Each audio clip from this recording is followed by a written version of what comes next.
The following podcast is a W2M Network original production. Visit W2Mnet.com for all of our other great podcasts, plus news, reviews, articles, and opinions from the worlds of wrestling, video games, football, and entertainment.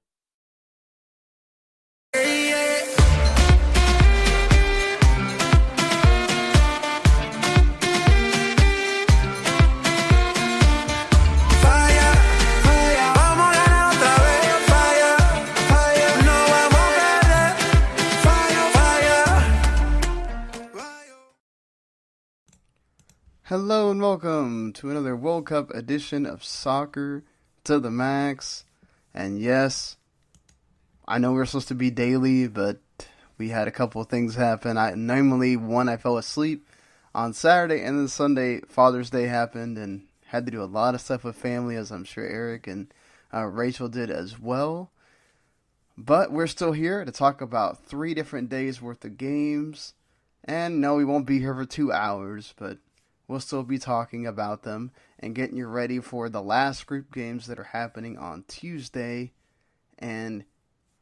But before we get going and talking about football, we have to talk about one big thing that happened from Mexico. And, you can't just celebrate by talking or whatever. You have to do it in style. So, without further ado, folks.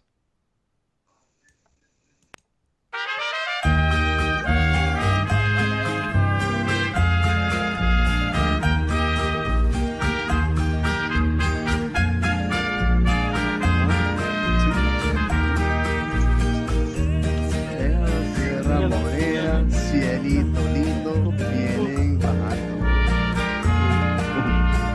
Un par de ojitos negros, cielito lindo de contrabando. De la Sierra Morena, cielito lindo, vienen bajando. Un par de ojitos negros, cielito lindo de contrabando. Ay, ay, ay, ay, canta y no llores, porque cantando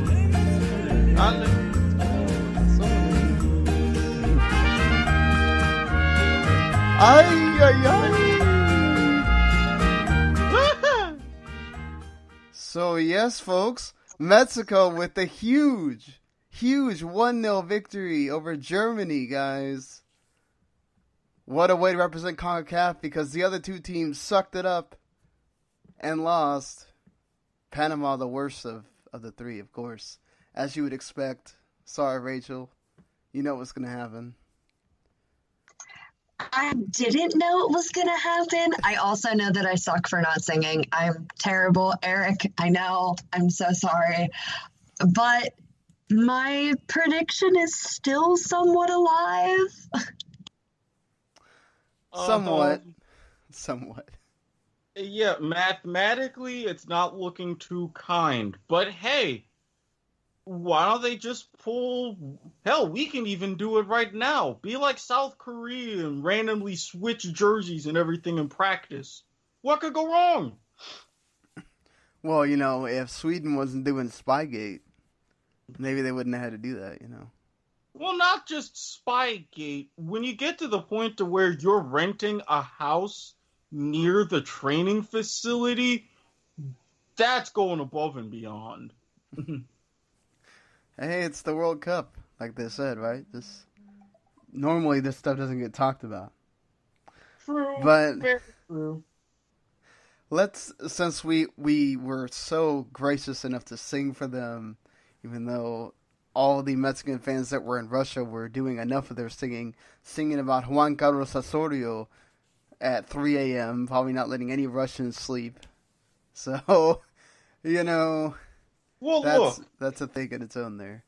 If you're in Russia, you sing. If you're back home in Mexico, you cause an earthquake. Hashtag golcismo. That's what you do. I mean, it is a huge event, and Edwin Lozano will get the honor of scoring that goal that is what led them to the 1-0 victory. But honestly, Germany decided this was the World Cup. And, I mean, they do this in many tournaments. They start slow. And they started slow. And Mexico was right there to counterattack. And honestly, Germany was lucky that Mexico just couldn't make that final pass many times, or that could have been the same scoreline that they gave them in the Confederations Cup last year. I mean, it easily could have been that. What do you think? Eric, go ahead. I mean, for this one, all of the talk was on two different ways with that particular match. Germany, how would they come out knowing that they're defending champions? And they harped on this. They're the champs, they're the champs, they're the champs, they're the champs.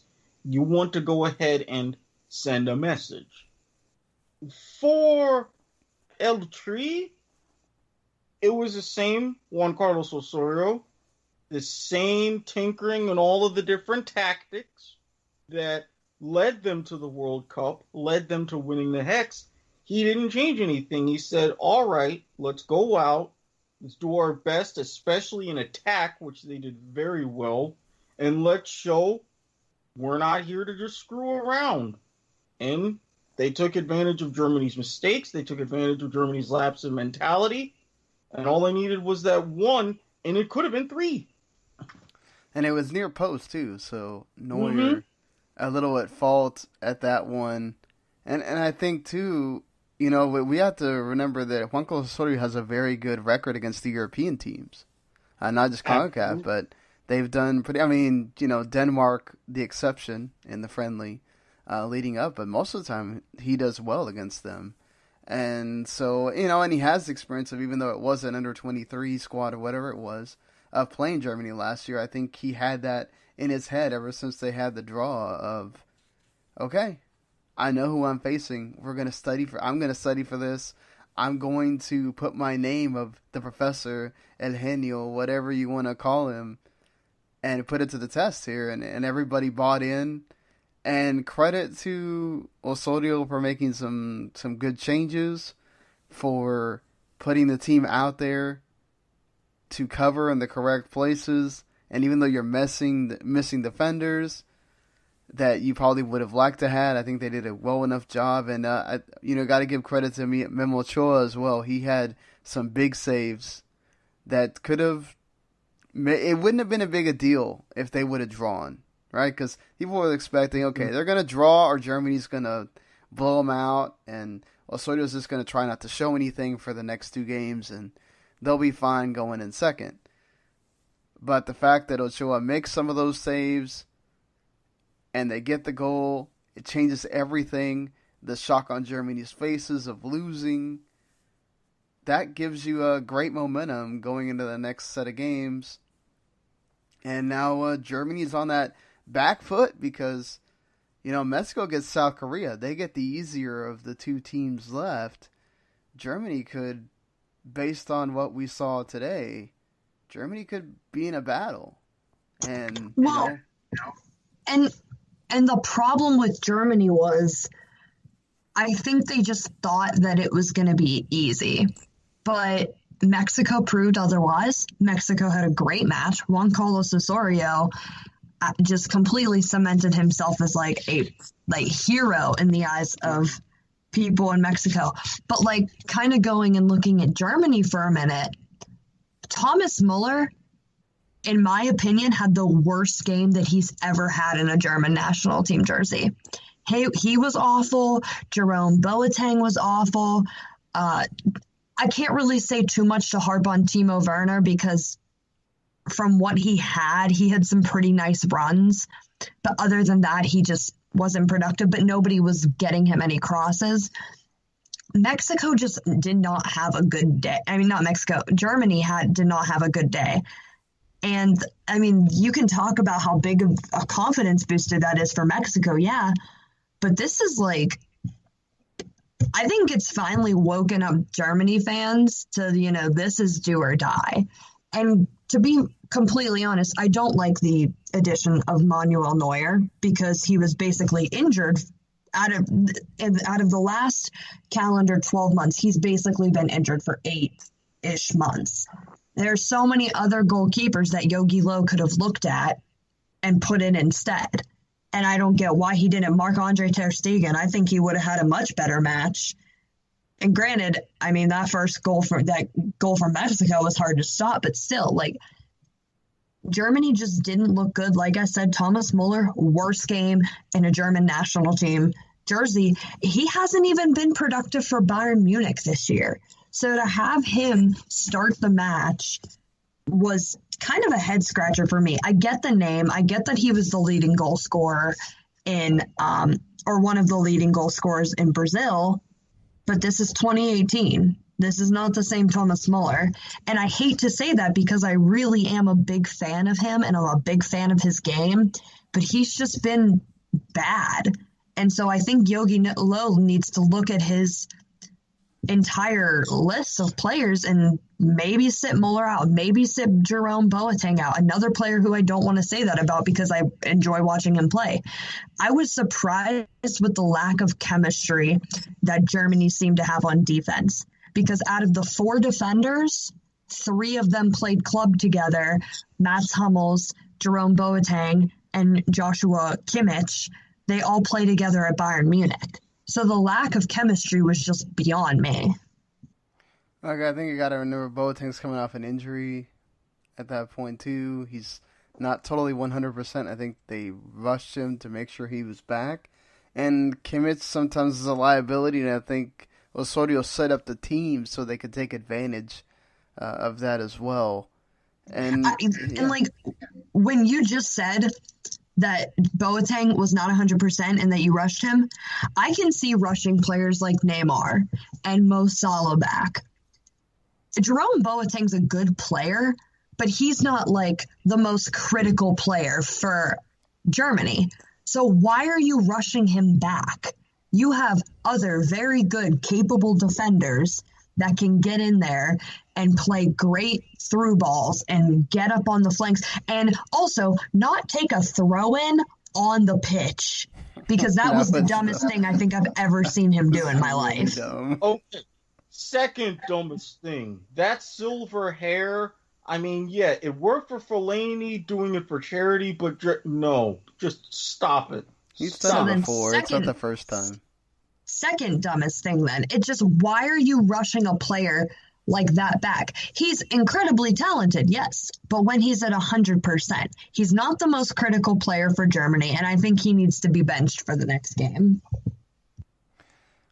Yeah, we'll see. I agree with you that Germany, we've seen this happen before with them. It's not totally out of the realm that they start slow. Mexico was well prepared.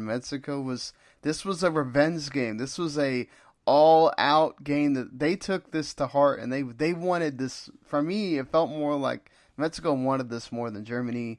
Germany tried at the end, I think, and yes, maybe Memo doesn't stop the Werner shot or whatever, and we're talking about a different thing. Maybe Germany gets that goal and it turns into a 3-1 game Germany or something. But there's going to be several games out of this entire slew of ones that we're going to talk about here that's going to happen, where one thing could have turned differently, and we're talking about a whole different result because it's just the way a lot of these games went, and that's why I love the World Cup. You can have so many different teams play each other.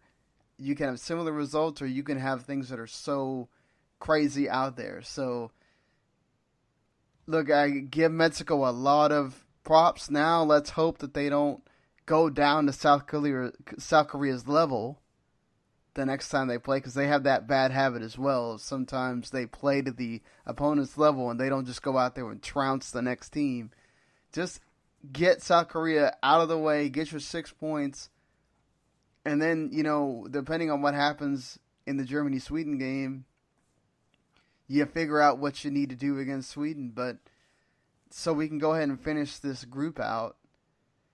The Sweden-South Korea game, honestly, the biggest thing for me is how poor South Korea looked and how absolutely absent Sun Heung-min was for large parts of that game. I think part of it might have been he was out of position for part of it. For, being on the wing was perhaps not the best choice. He did pull guys out of position and everything, but he's so far out, he has to do too much to get where he could actually take a shot. And I think that was a problem for South Korea. Other than that, they couldn't generate much of anything. Sweden was well organized, well positioned. VAR could have got involved earlier on the other one. That could have been a penalty, because for me, they need to be consistent with that.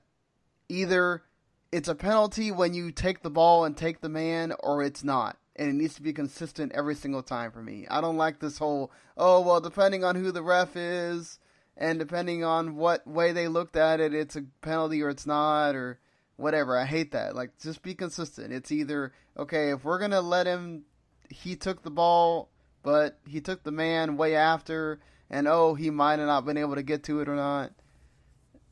That crap bothered me, because it was almost the same thing on both penalties. One they called it and one they didn't.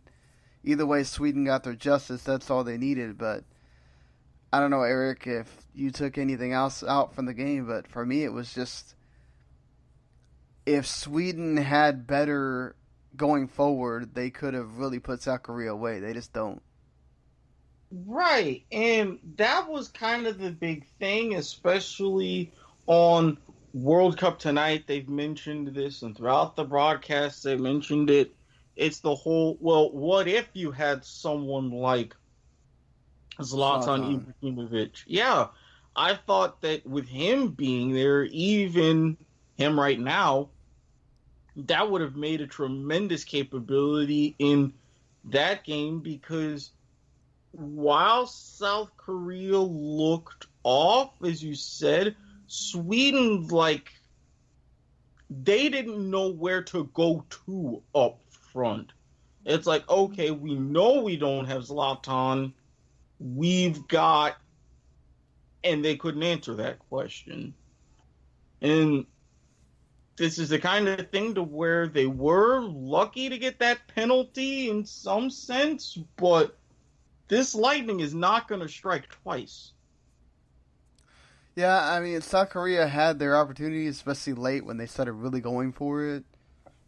But there was nothing that I went, oh man, I'm really worried about.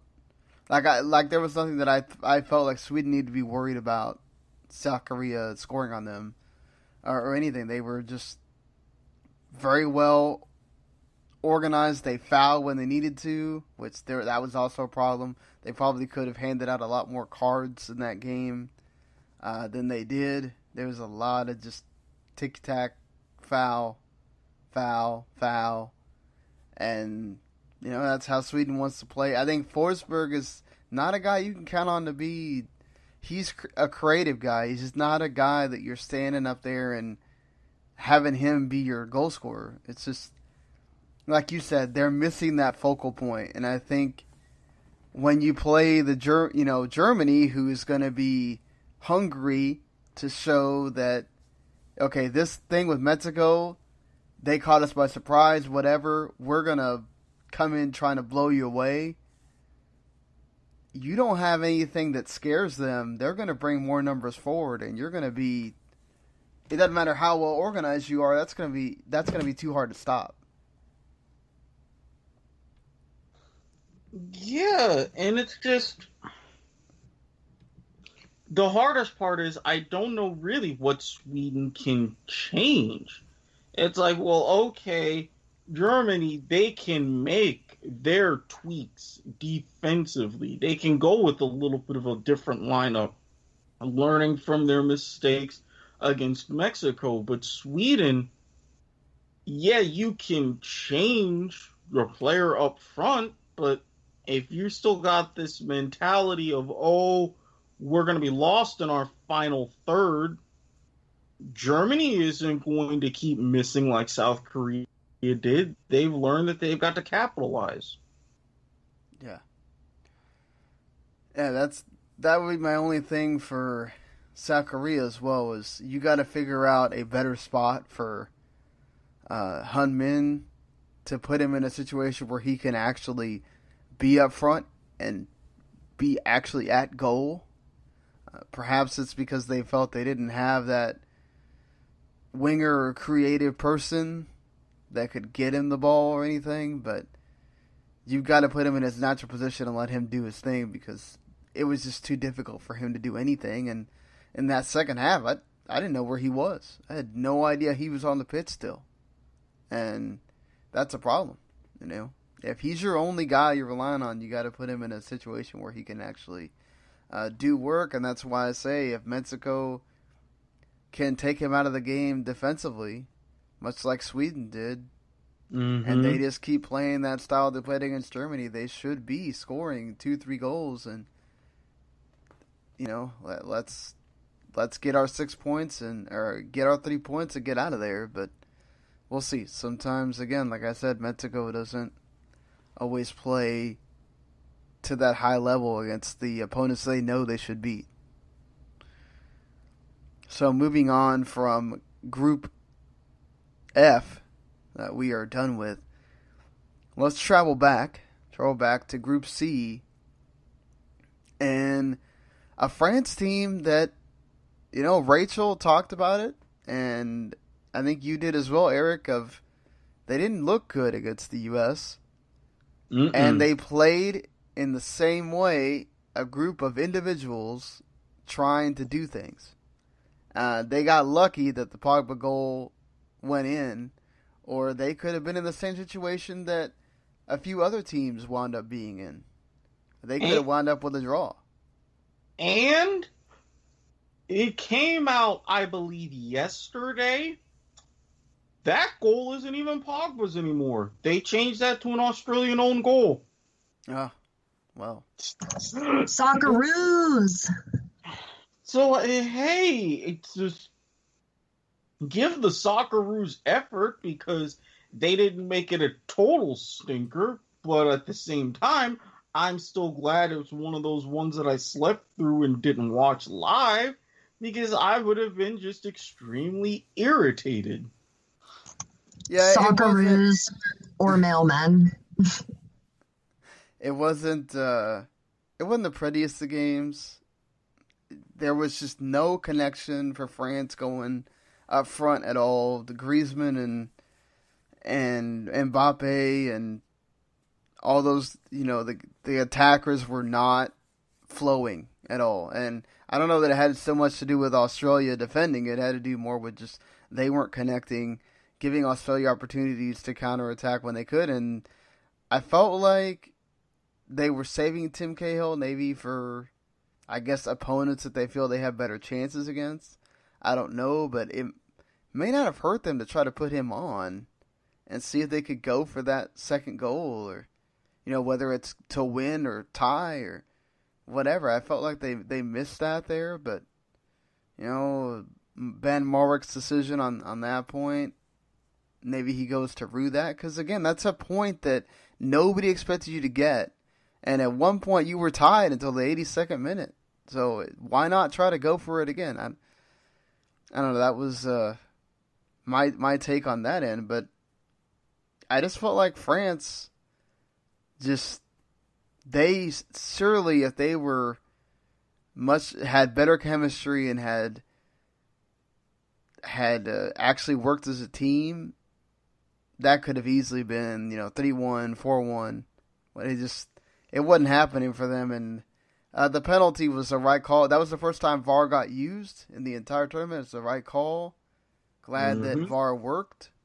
And as we'll see, for the most part, just like in the South Korea-Sweden game, VAR worked as well. So right now, the referees are having VAR work. There will be one game which I think they are correct in trying to file some kind of thing with FIFA right now.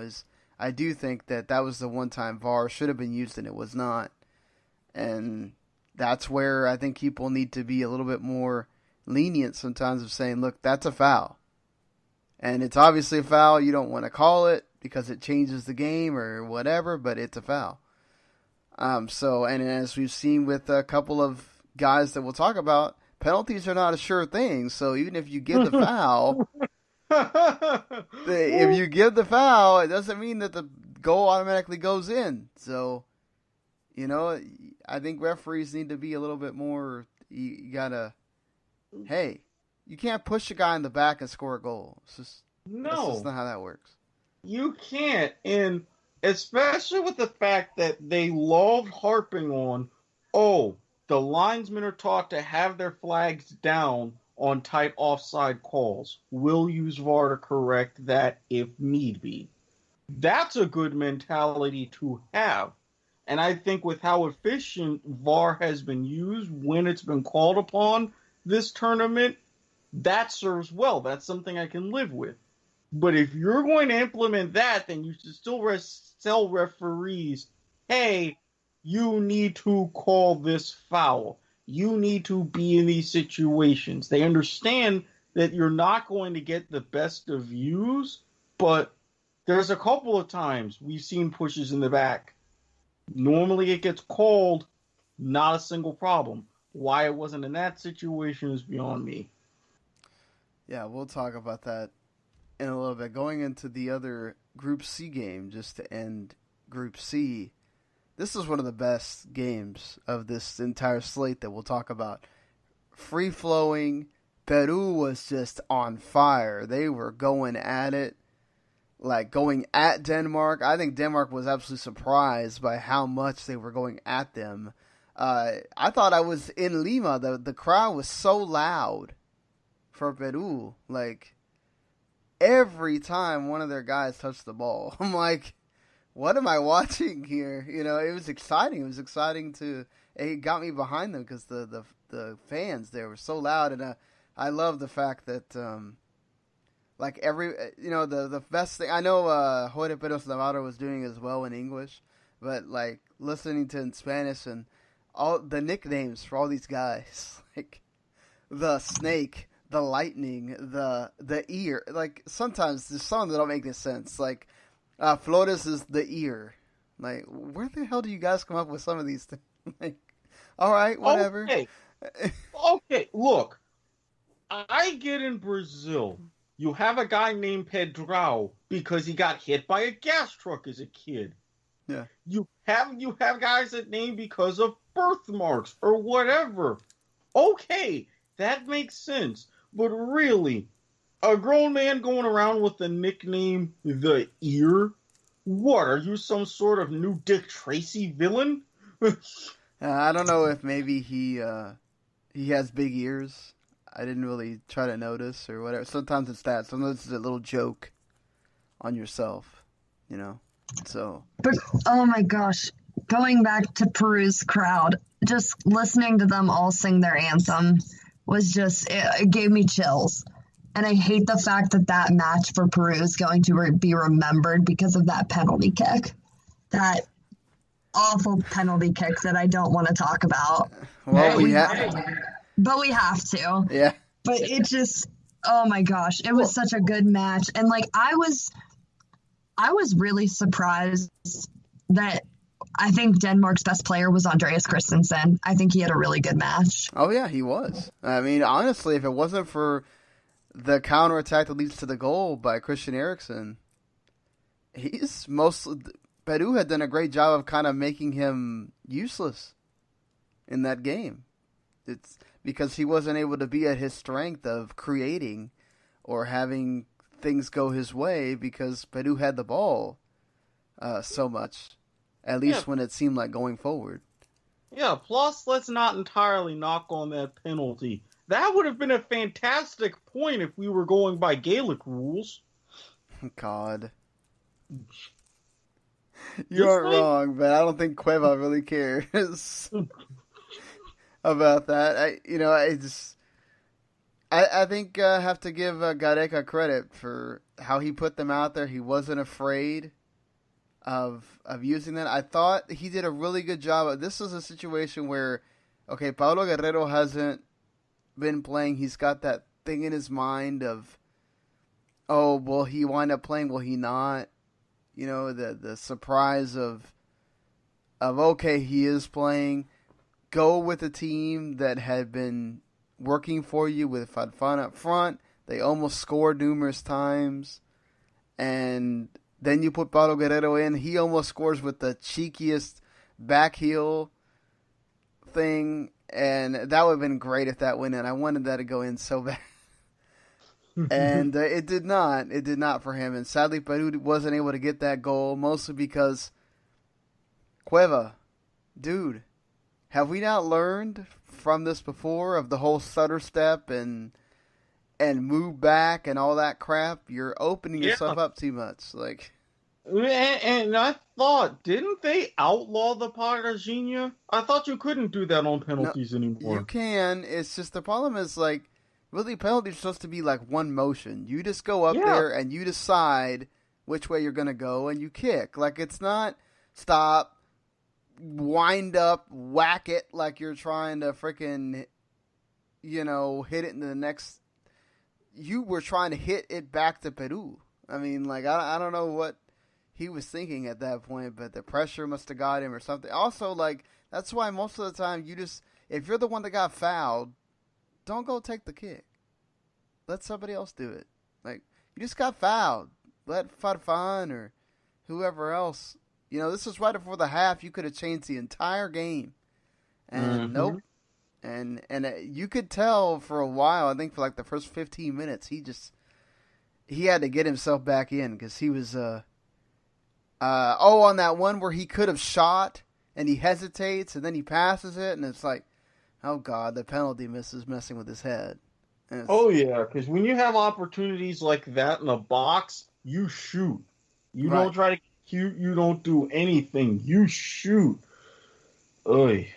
Yeah, and I give Denmark credit, though. I thought, like Rachel said, they were well-positioned defensively. They did, they had to make some professional fouls when they needed to. Yarif I thought he was very good, not only in the goal, but he was there in the right times when he needed to be to disrupt play on Peru's end. They also almost scored again another time that it got stopped.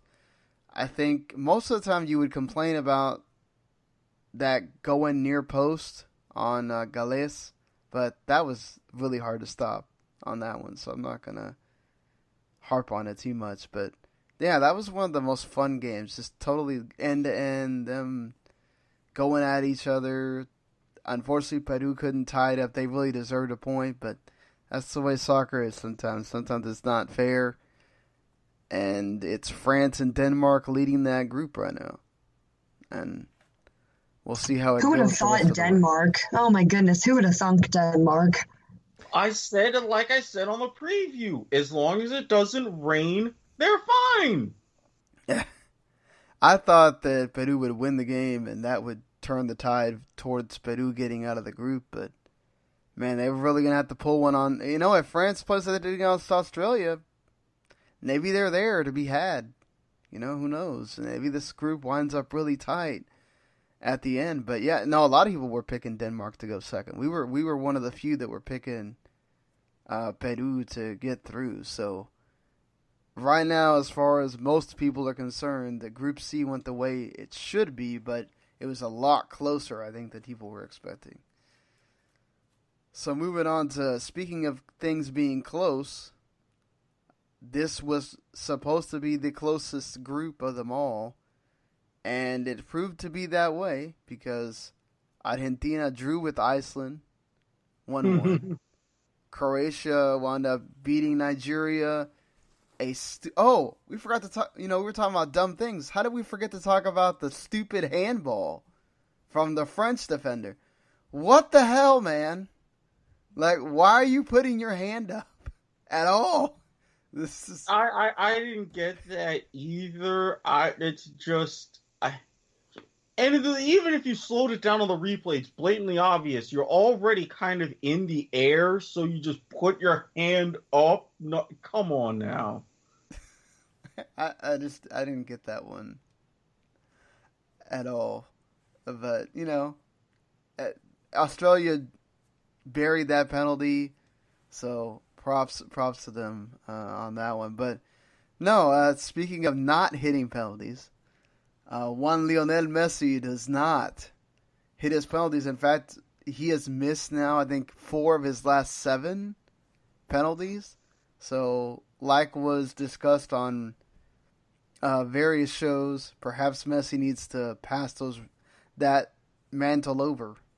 Let somebody else do it for now. Because I totally understand why he was upset when they, drew and everything. But you got to give Iceland credit. I mean, I don't have the names in front of me because I probably should have the names in front of me while I find this. But number 8 was absolutely disruptive for that entire game. He was in somebody's face. He was doing the old school defensive midfielder destroyer role. And then between him and then number 20, he was just stopping everything. Everything that came in, he was doing just terrific defensive work. I don't know how else to say it other than I think Sampaoli also tried to be too cute sometimes. Like, Pabon should have come in earlier. Higuain, probably, that was perhaps the right call. But he waited too long to get some of the attacking guys on. And by then, Iceland had already figured it out.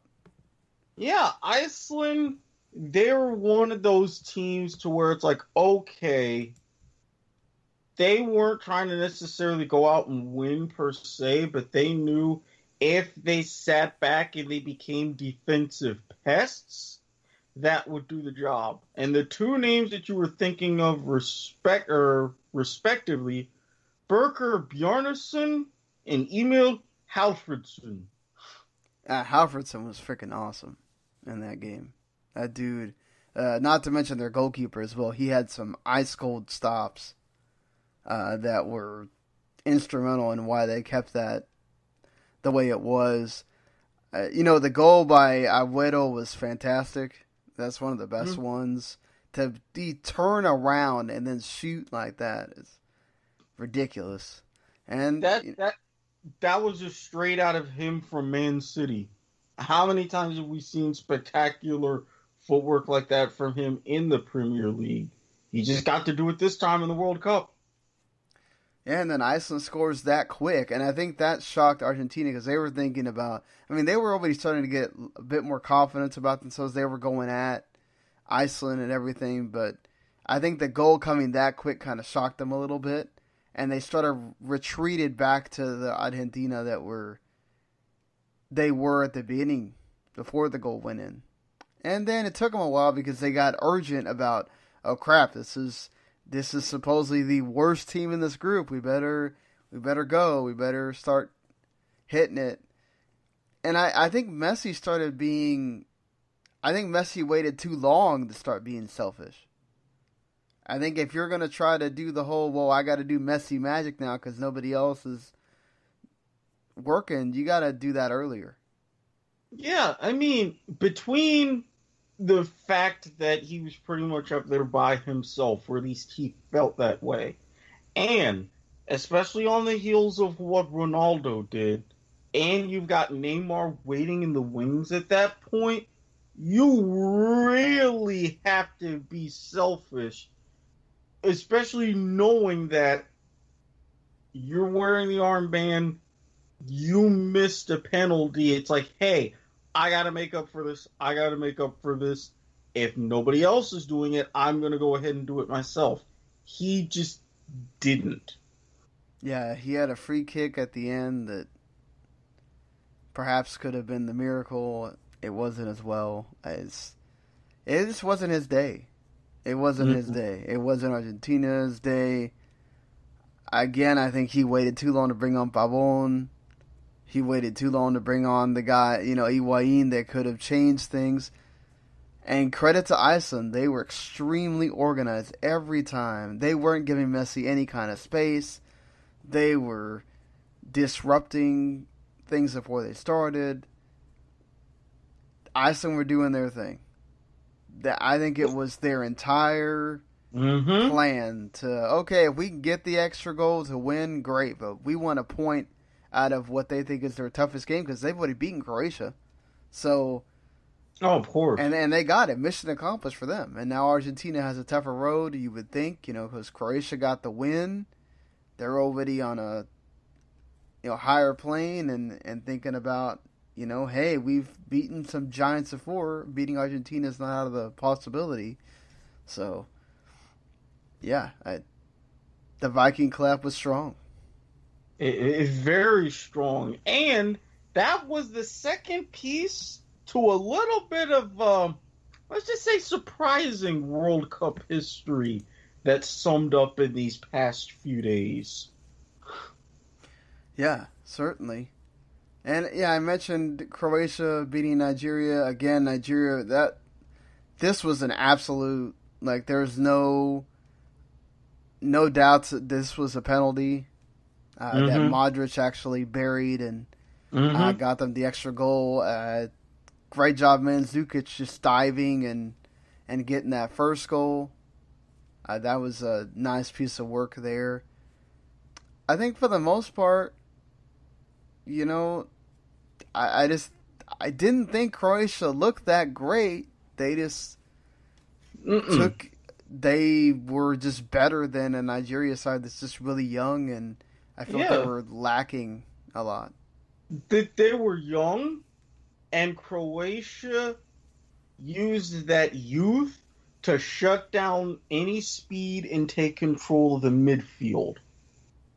There was a lot of midfield possession in that one, and when Nigeria started to break away, Croatia was right there to quell any sort of threat and not give up too many chances. Because keep in mind, yes, you look at the scoreline and say, oh, it was a 2-0 win. There was only one shot on goal for Croatia.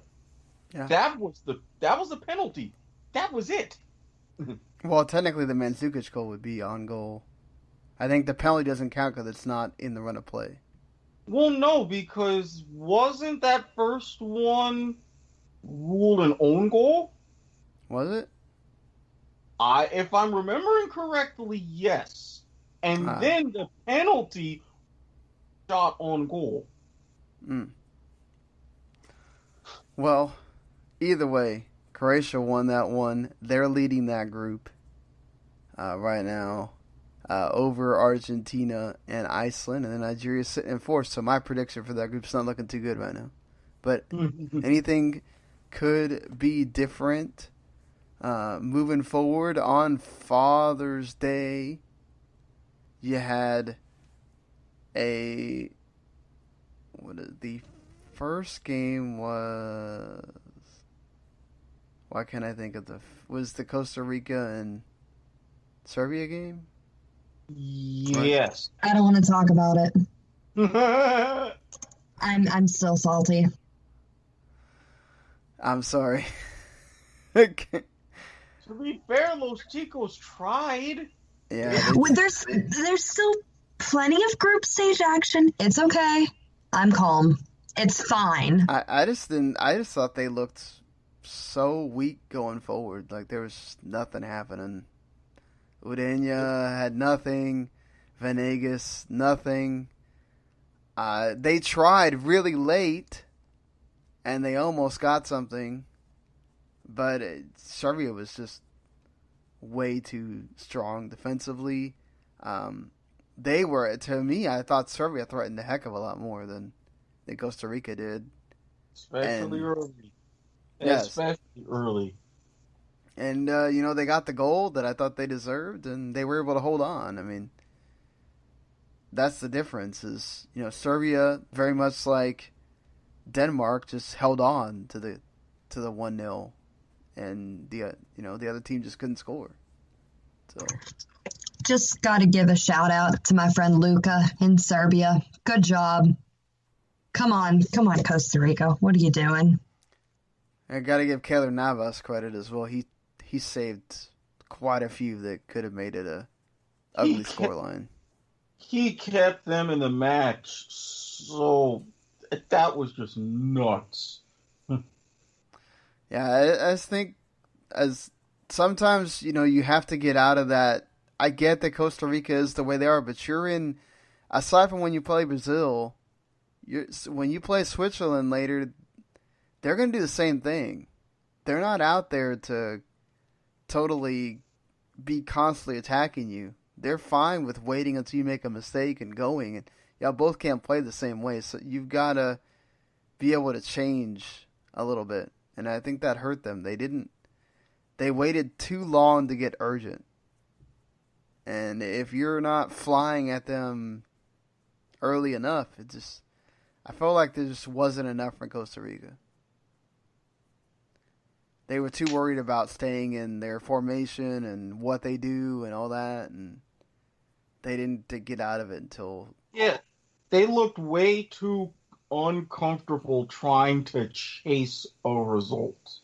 Yep, which they're not used to doing. No. So that's a problem in itself when you get onto the world stage and you get on the teams that are just as good as you, and this happens. But you never know. Again, the Switzerland game, Brazil game could be a whole different ball of wax, and it changes for Costa Rica. Maybe they get some points where we don't think they could.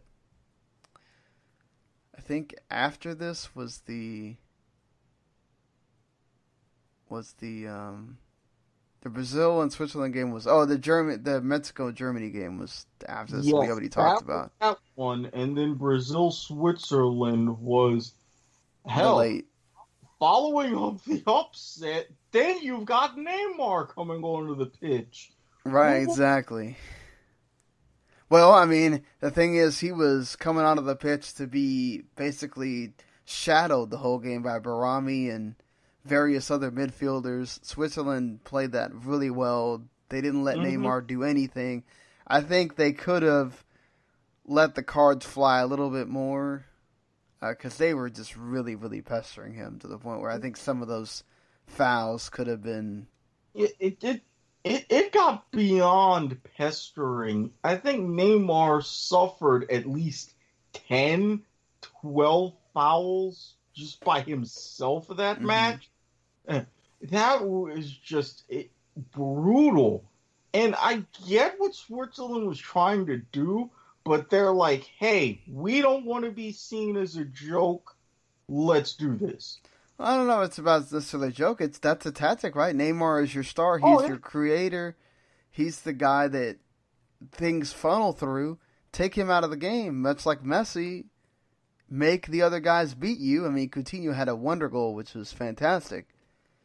That's going to be one of the ones, when... Sadly, I don't have the highlights here because we have too many games to talk about, or I would. That's one of the ones definitely you need to go check out if for some reason you haven't watched it.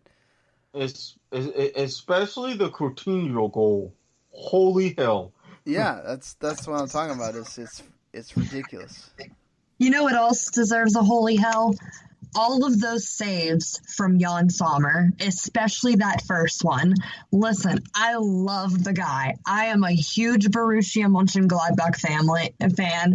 I got the bumper sticker on my car, and just seeing our goalkeeper make those big saves against Brazil was huge. He had such a good game. Yes, Switzerland didn't win, but getting a huge 1-1 draw against Brazil, who is like one of the clear favorites in the tournament alongside teams like Spain and France and all of these other clubs. Can't even say Germany anymore. But just watching him, he did such a good job. There was nothing he could do on that Coutinho goal. There is nothing he could have done. When he dove, he actually got kind of close to it, but not quite there. He had such a good game. And that first save that he had, everyone thought, it just probably went out of bounds. No, he got his fingertips on it. If he wouldn't have done that, Brazil would have won. No, totally agreed. Yeah, Brazil had tremendous amount of chances at certain points, especially when they got really desperate. They were going for it. I don't know about Neymar. Possibly should have shot instead of centered for that free kick, but I think that might have been Switzerland might have taken him out of his game at that point. They just all the fouling and everything else. He's tired and he's thinking about, well, if I try and I hit it too hard, then it looks worse. At least if I center it and I give my other guys a chance, then But let's discuss the goal that I think Zumair hits on the header. He clearly pushes Miranda in the back. He did.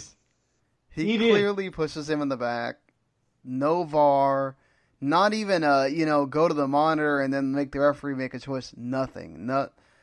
So they said they did a check, a quick check, but still nothing. And I'm like, okay, if you're gonna check and if you're gonna hold up play, that alone in that sort of a situation, I would be saying, hey, you may need to go to the monitor. I mean, to me, that's clear and obvious. Yeah, that is. It was clear and obvious, but I'm going to make a little bit of a case for Switzerland and say that I don't think the goal should have counted because, it was clear that he pushed him. I still think Switzerland would have scored because I know that Stu Holden and John Strong had both said, and I think Stuart Holden made a really good point. Switzerland never just hung their heads down and woe is me played. They got right back into it. And honestly, I think there were times where I was watching the second half too, and I was like, wow, Switzerland looks like the better team right now. But I think they would have scored still. I think no matter what, the match would have ended in a 1-1 draw. I think a lot of times momentum was on Switzerland's side. That's my case for Switzerland, and that's tough for me to say because I have Brazil winning the whole tournament. Well, no, Switzerland did look at the better team in the second half. They were absolutely running Brazil off the pitch numerous times. It was sitting there like, well, they've got Neymar controlled. They really can't generate a whole lot going forward. Switzerland's going at them. Shaqiri was very active. I mean, Shaqiri was fantastic, and I think granted, Xhaka had a pretty good game, too. He was very low-key, but pretty consistent. But seeing his face when the fourth official originally put up his number for that one substitute, and he was like, wait, what, me? It was hilarious. You can't tell me I'm coming off right now. But no, good on Switzerland for getting that draw. And another shock now. Both Argentina and Brazil 1-1 draws.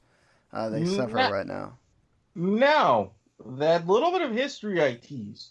For the first time ever, Brazil, Argentina, and Germany, all three failed to win their opening match. Never happened before. That's super impressive. That shows you perhaps how better world football has gotten in recent times. And speaking of that, perhaps you wouldn't know that by the other two games that happened today in England taking on Tunisia and Belgium taking on Panama. Listen, Panama held on for as long as they could. They put up a super foul-y first half. I mean, this is the way Panama plays, right? I mean, let's not mince words. This is what they do. We see them CONCACAF and everybody kicking them and fouling them and doing everything else. And I think they had 3 players with yellow cards. They could have had one of their guys go off if they had so chosen. But that's one thing we haven't seen yet. We have not seen anybody sent off, whether it be for straight red or yellow card accumulation yet. And we still have 2 games of the first round to go tomorrow. So I guess it could happen, or well, technically today at this point by the time you're listening to it. But still, with all the fouling Panama was doing, it could have happened. And again, they held on. They held on as long as they could. Jaime Pinedo is still a really good goalkeeper, and he made some impressive saves until you had the ridiculous Mertens goal. Ain't nobody stopping that thing.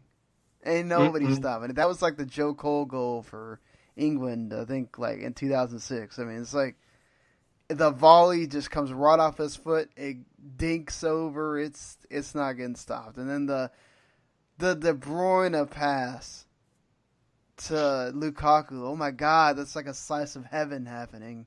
That was insane.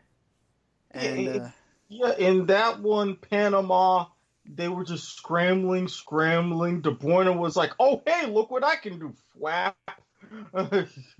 Yeah, and right to his head too. Just if somebody announcer mentions Roman Torres' weight one more time, I think I'm gonna throw my shoe through the TV. But Rachel, remember he weighs 218 pounds. Is this you getting me back for not singing? Part of it. Oh, God, that's why I'm glad I listened to that in Spanish. I didn't have to deal with it. Like, that would have gotten on my nerves too. Like, come on, man. I think everybody can clearly see that he's big. You're not on the radio. You don't have to constantly tell people, well, the big dude, Roman Torres, has to... No. Just stop it.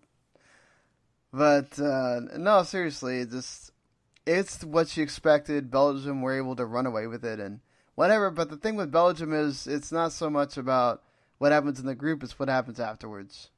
Right? I mean, you'd expect that they might have a tough time with Tunisia like England did, and maybe they run Tunisia off, and you get the England-Belgium game that might be something and it might not as well. But again, it's about what they do afterwards. And so far they look like Belgium, but it just took them too long, I think, to look like Belgium, and that's a cause for concern. On the other hand, England came out heavy early. They pestered Tunisia. Harry Kane was being Harry Kane, lingering around, making that perfect run to be there for that goal, to put them up. Then an absolute, like, listen, Kyle Walker, don't give me that bullshit, oh, in the Premier League this would not have been a foul thing. You don't elbow somebody in the face, man. No. Just don't. Like, it could have been a red if you weren't England. Exactly. Not to mention, can we give kudos to England for realizing, hey, maybe Harry Kane isn't the guy that you should have taking corners. Maybe he's useful elsewhere in those situations. Right. Because even though they weren't like the best of the best, they paid off a lot. Yeah. You need him to be there on the set pieces, actually going towards goal. He's your goal scorer. Yes. Yeah. It's just... Go ahead. They know. They remembered that, and look what happened. Yeah, it just... like, I think Tunisia, again, like, they're missing their star players. They're just trying to hold on. You know, and they held on till the 91st minute, and then the corner happens, and guess who? Harry Kane again. He's there. And, I mean, England had plenty of chances to put it away before then, but Tunisia was just, again, very well organized defensively. Just, they were holding on, and they couldn't anymore. But I had to give Tunisia credit for taking England almost to the limit. And could you imagine what the headlines would have been if they draw with Tunisia? I would not have wanted to read English papers if that ended up just being 1-1. Even at the post game, whereas for Belgium, everybody was like excited. It was joyful. Things were clicking. For like a lot of those Three Lions players, it was just a sigh of relief. You could sense that. Yeah, and I mean, that might have been their toughest. Sometimes that first game's the hardest, trying to get through that, and they got the same relief that Uruguay got, that Iran got, and for some of these other teams they didn't receive that. That's just the cruelty of the game. But now England gets to go into that game against Panama. You'd think that they could be able to do the same thing that Belgium did, and you move along. But yeah, two, big games from Group H. Still ready to go for Tuesday. And then, of course, Russia back in to play against Mohamed Salah and Egypt. Oh, we got it. We've got this. We got it. Well, it'll be interesting what kind of mood we are in. If we're in a celebratory mood because Russia got their 6 points, or maybe we're not in such a good mood because remember, Egypt are desperate right now. They're trying to get a point out of at least a point out of this game, knowing they should get their 3 points out of Saudi Arabia. Well, I think we have to mention that thankfully all the Saudi players are fine after a engine blew up while they were landing. So thankfully no catastrophe there. Major relief on that end. Ugh.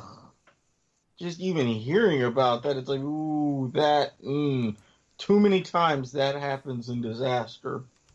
Yeah, I mean, imagine what a downer of a World Cup it would turn into immediately if, you were talking about, oh man, a plane had a problem and we lost members of a team or something. Just right on the heels of the Tropical Incident documentary coming out as well.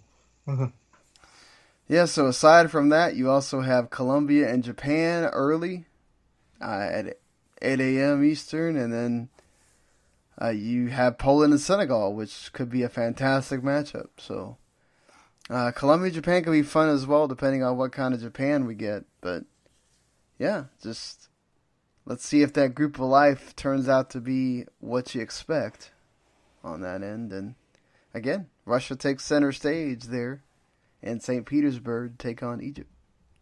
If everything goes well, there will be vodka. If it doesn't, there will be vodka. Taking a shot for every goal scored. I'll be shocked if they score more than one, but... Oh, they're going to score like 3, Sean. Have some faith. All right. Look, if they put up like 6 and then all of a sudden I'm seeing some weird tweets, I'm going to be like, you did this to yourself. True. But all right, yeah, those are the 3 games we'll be talking about for tomorrow's edition that we'll be back to being daily. But thank you guys for indulging us. I hope you enjoyed our serenade there to celebrate Mexico winning, and hope you dads out there enjoyed your Father's Day. And until, and if you're not from the U.S. and you celebrate Father's Day at another time, well then, hey, happy Father's Day anyway. And yeah, until later today or tonight when we talk about those 3 games, if you enjoyed what you heard, subscribe, hit Soccer to the Max. We get all of our podcasts that we do, so every day when we drop one of these, it'll be right there. You hit download, or it's in your queue. You can listen to it on your way to work or whatever you're doing that day. Leave us some stars on iTunes or wherever you listen. Review. It helps. And yeah, until next time, we'll see you later, everybody.